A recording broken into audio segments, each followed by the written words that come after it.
ये स्टोरी है यूजी की, जो छोटी सी एज से ही अपने फादर से रोज डांट और मार खाता क्योंकि वो अपनी बहन कज़ुकी जैसा टैलेंटेड और स्मार्ट नहीं है। कज़ुकी बहुत छोटी एज से पेंटिंग और स्केचेस बनाया करती थी। कज़ुकी की पेंटिंग लाखों में बिकती थी और कज़ुकी की वजह से उसकी फैमिली बहुत ही मजे से रहती थी। यूजी अक्सर अपनी बहन को इग्नोर करता था क्योंकि वो उस जैसा स्मार्ट और टैलेंटेड नहीं था। कज़ुकी अपने भाई के अकेलेपन को दूर करना चाहती थी। कज़ुकी उसकी इकलौती दोस्त बन गई जो उसके साथ खेलती सुबह से शाम तक, यहाँ तक कि कज़ुकी अपने भाई को पेंटिंग बनाना भी सिखाना चाहती थी। मगर उनका फादर हमेशा यूजी को एक डिसअपॉइंटमेंट समझता और कभी उसके काम की तारीफ नहीं करता। कुछ साल गुजर गए और कज़ुकी ने अपने भाई की खातिर अपना टैलेंट अपने पेरेंट्स से बिल्कुल ही छुपा लिया ताकि वो यूजी को बुरा भला ना कह सके। कज़ुकी अक्सर यूजी के साथ बैठ के टाइम स्पेंड करती और यूजी से कहती कि तुम हमारे फादर की तरह कभी मत बनना। कुछ टाइम गुजरने के बाद कज़ुकी की पेंटिंग ही उनकी इनकम का इकलौता जरिया बन गई, जो कि पहले से ज्यादा महंगी बिकने लगी थी। और यूजी की फैमिली यूजी के साथ पहले से भी ज्यादा बुरा बर्ताव करने लगी। उसकी फैमिली अक्सर डिनर के लिए बाहर जाते और यूजी को घर अकेला छोड़ते। उसके पास खाने के लिए बस सूखी ब्रेड का पीस होता जिसे वो पानी के साथ गीला करके खाया करता। जब कज़ुकी ये सब देखती है तो यूजी पे चिल्लाती है कि फ्रिज खाने से भरा हुआ है, तुम फ्रिज से खाना निकाल के क्यों नहीं खा रहे। यूजी कहता है कि अगर मैंने ऐसा किया तो पेरेंट्स मुझ पे बहुत गुस्सा होंगे। ये सुन के कज़ुकी बहुत उदास हो गई थी और यूजी से कहती है कि मुझे माफ करना, मेरे होते हुए तुम्हारे साथ ये सब हो रहा है। और वो अपने पेरेंट्स से बहुत लड़ती है मगर इन सब से कुछ फर्क नहीं पड़ता। उसका फादर फिर भी उसे पहले जैसा ही ट्रीट करता था और उसकी मॉम भी उसके फादर की वजह से यूजी को इग्नोर करती थी। एक दफा यूजी घर लेट आता है और कज़ुकी से कहता है कि आज मैं अपने एक न्यू फ्रेंड के साथ खेल रहा था तभी लेट हो गया। कज़ुकी पूछती है कि क्या वो एक लड़की है, जिस पे यूजी यस का आंसर देता है। कज़ुकी यूजी पे गुस्सा थी कि लड़कियों के साथ दोस्ती करना बंद करो और अगली बार किसी के साथ दोस्ती करने से पहले मुझसे पूछ के दोस्ती करना। यूजी उसकी बात मान लेता है। कज़ुकी यूजी के हाथ पकड़ के कहती है कि देखो, अगर तुम्हें किसी लड़की के साथ दोस्ती करनी है तो मैं तुम्हारी दोस्ती किसी सही लड़की से कराऊंगी। उसके बाद यूजी के पेरेंट्स कज़ुकी की वजह से अब यूजी के साथ बुरा सलूक नहीं करते थे। यूजी अपनी बहन कज़ुकी की वजह से थोड़ा सुकून से रहने लगा क्योंकि कज़ुकी की वजह से ही उसके पेरेंट्स ने उसको बुली करना बंद कर दिया था। यूजी सोचता है कि काश पूरी जिंदगी मेरे पेरेंट्स यूं ही रहे।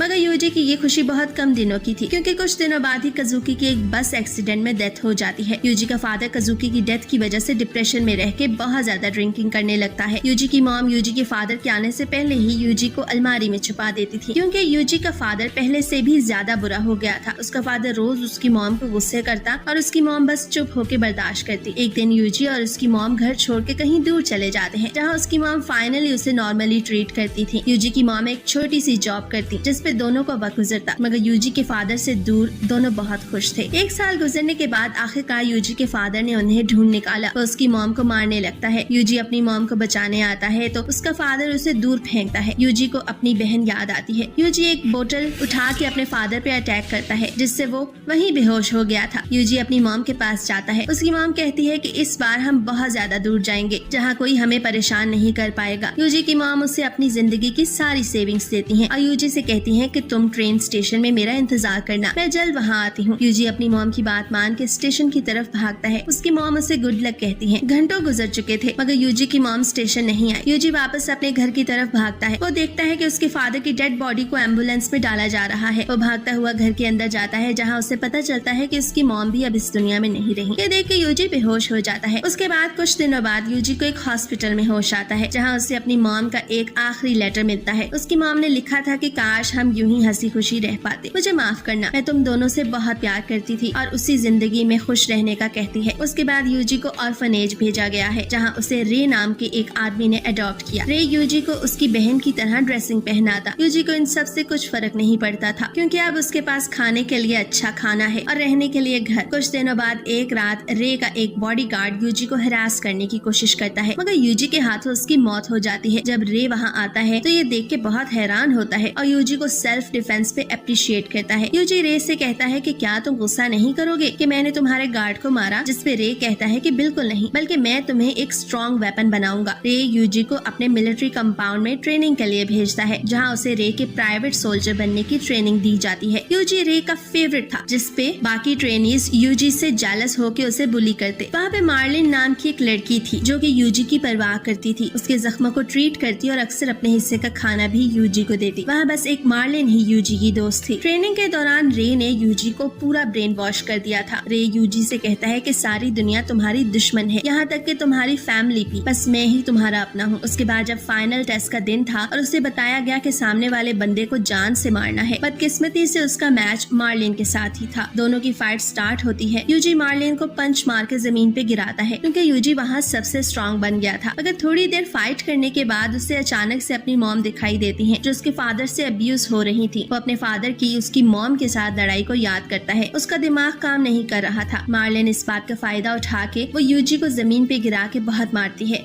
और यूजी बेहोश होके मैच हार जाता है। उसके बाद रात के वक्त मार्लिन यूजी के पास उसकी इंजरीज को साफ करने के लिए आती है और वो वहाँ रोक के उससे माफी मांगती है कि आई एम सॉरी, मैंने तुम्हें बहुत हर्ट किया, जबकि मैं ऐसा नहीं करना चाहती थी। मार्लिन पहले ही की तरह यूजी के साथ बात करती थी और उसका ख्याल रखने लगी थी। एक दिन मार्लिन यूजी से कहती है कि टेस्ट में पास होने की वजह से उसे एक मिशन मिला है और उस दिन के बाद यूजी ने मार्लिन को कभी नहीं देखा और उसे एक नर्स से पता चलता है कि मार्लिन की मिशन के दौरान गोली लगने से मौत हो चुकी है। यूजी को अफसोस हो रहा था कि जब भी उसकी जिंदगी में कोई उसका ख्याल रखने वाला आता है वो बहुत जल्द यूजी को अकेला छोड़ के चला जाता है। अगले साल यूजी भी टेस्ट में पास हो गया था और यूजी को अपना पहला मिशन मिलता है और वो बहुत अमीर आदमी की फीमेल वर्कर बन के उसे असैसिनेट करता है। यूजी ने बहुत सारे मिशन में बहुत सारे लोगों को असैसिनेट किया था और उसके एक भी मिशन फेल नहीं हुआ था।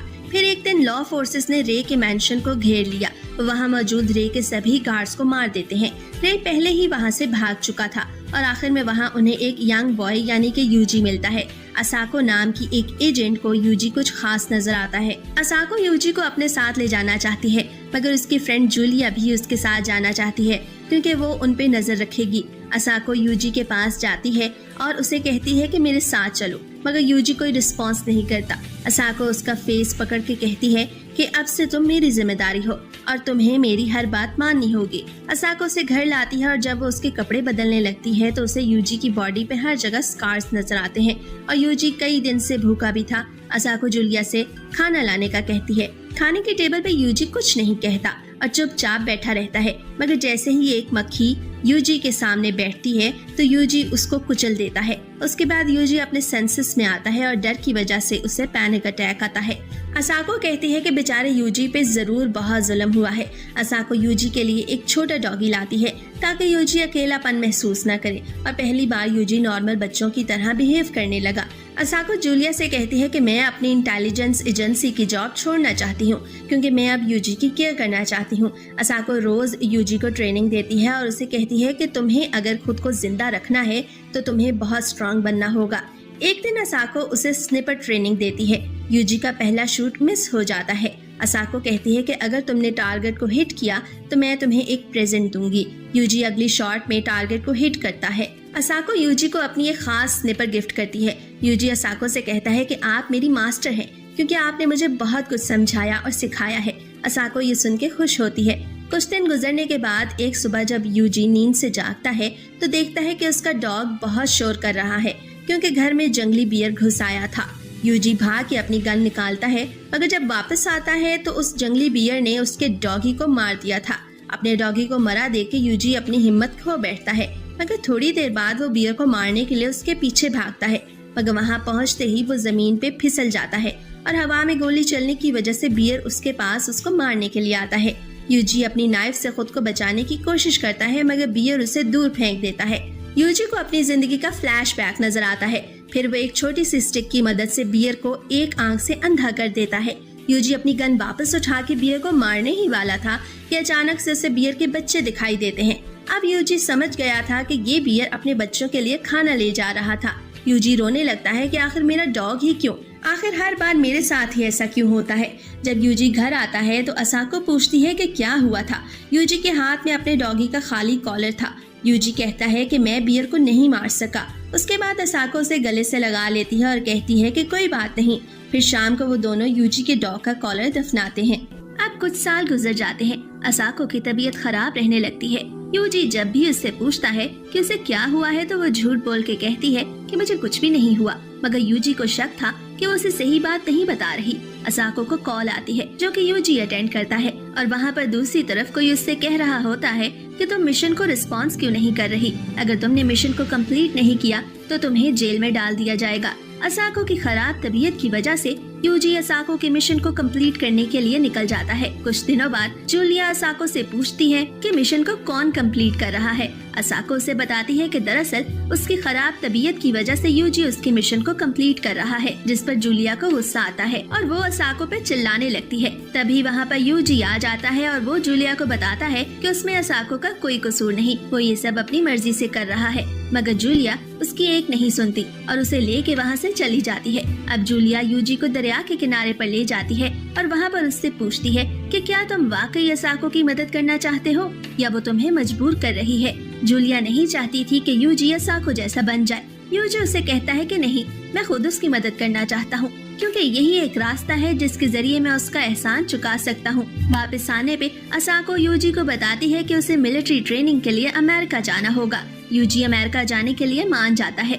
बस पर एक काला आदमी यूजी से पूछता है कि उसने ऐसा क्या किया था कि वो ये सब भुगत रहा है। यूजी उसे बताता है कि उसने अपने पेरेंट्स को मारा था, मगर फिर हंसता है और कहता है कि मैं तो मजाक कर रहा था।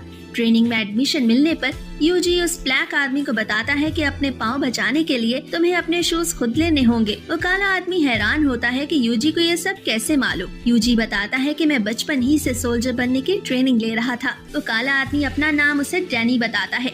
अगले दिन ट्रेनिंग पर कमांडर, जिसका नाम एनी था, यूजी को एक थप्पड़ मारती है। वो उसे कहती है कि ये शाबाश है क्योंकि तुमने असाको से ट्रेनिंग ली है। ट्रेनिंग स्टार्ट होने पे यूजी डैनी से आगे निकल जाता है। रेंज कंपटीशन में भी यूजी अच्छी परफॉर्मेंस देता है। टारगेट को बुलेट से हिट करता है, जिस पर कमांडर हैरान होते हैं और उसकी तारीफ करते हैं क्योंकि वो दुनिया की बेहतरीन स्नाइपर असाको से ट्रेन था। ये सब बातें वहाँ पर खड़ी एक लड़की, जिसका नाम मिली था, सुन रही थी। रात को वो यूजी के पास जाती है। वो यूजी से गुस्से से बात करती है। यूजी सोचता है कि उसे सिर्फ गुस्से वाली लड़कियां ही क्यों मिलती हैं। यूजी उससे पूछता है कि तुम क्या चाहती हो, तो वो उसे बताती है कि मैं निशानाबाजी सीखना चाहती हूँ। मिली यूजी के साथ अपना वेपन लेके ग्राउंड में चली जाती है। वो उसे बताती है कि मेरे फादर इन सभी टारगेट्स को, जो कि आउट ऑफ रेंज हैं, बहुत आसानी से हिट किया करते थे, मगर उनकी बात पे कोई भी यकीन नहीं करता था। यूजी उससे उसका वेपन लेके टारगेट को हिट करता है। वो उसे कहता है कि मुझे यकीन है कि तुम्हारे फादर झूठ नहीं बोल रहे थे। मिली को लगता है कि उसे वो शख्स मिल गया जिस पे वो ट्रस्ट कर सकती है। इसी तरह दिन गुजरते जाते हैं और यूजी का कॉन्फिडेंस और पावर और बढ़ते जाते हैं। अब उनका ग्रुप एक जंगल में जाता है। वहाँ पर दुश्मन यूजी के ग्रुप पे हमला कर देते हैं। यूजी अपने दुश्मनों को मारता है,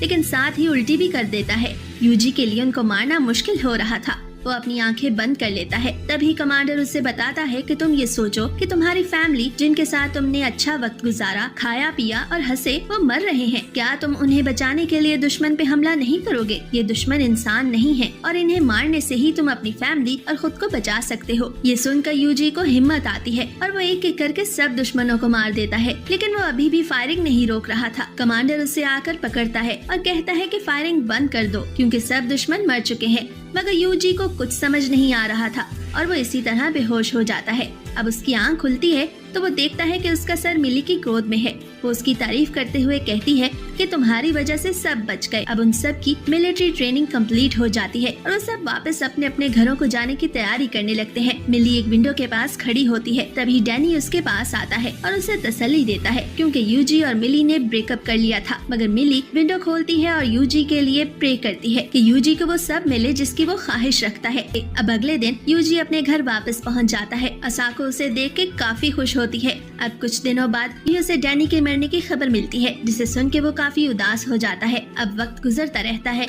और यूजी स्पेन में अपने एक मिशन पे होता है जब उसे जूलिया की कॉल रिसीव होती है। वो उसे बताती है कि असाको की तबीयत खराब है। यूजी अपने मिशन को छोड़ के घर चला जाता है। जूलिया उसे बताती है कि असाको की बॉडी कमजोर हो गई है। यूजी असाको के पास जाता है और उसका हाथ पकड़कर उससे माफी मांगता है कि उसे आने में देर हो गई। वो उससे पूछता है कि क्या तुम मरने वाली हो, जिस पर वो उससे माफी मांगती है और कहती है कि उसने हमेशा यूजी से झूठ बोला कि वो उसके साथ रहेगी। यूजी उसका हाथ पकड़ के रोने लगता है। अब कुछ दिन बाद असाको मर जाती है और उसकी बॉडी को जूलिया के सबऑर्डिनेट्स लेकर जाने लगते हैं। और इसके साथ ही इस एनिमे का ये पार्ट यहाँ पे खत्म होता है।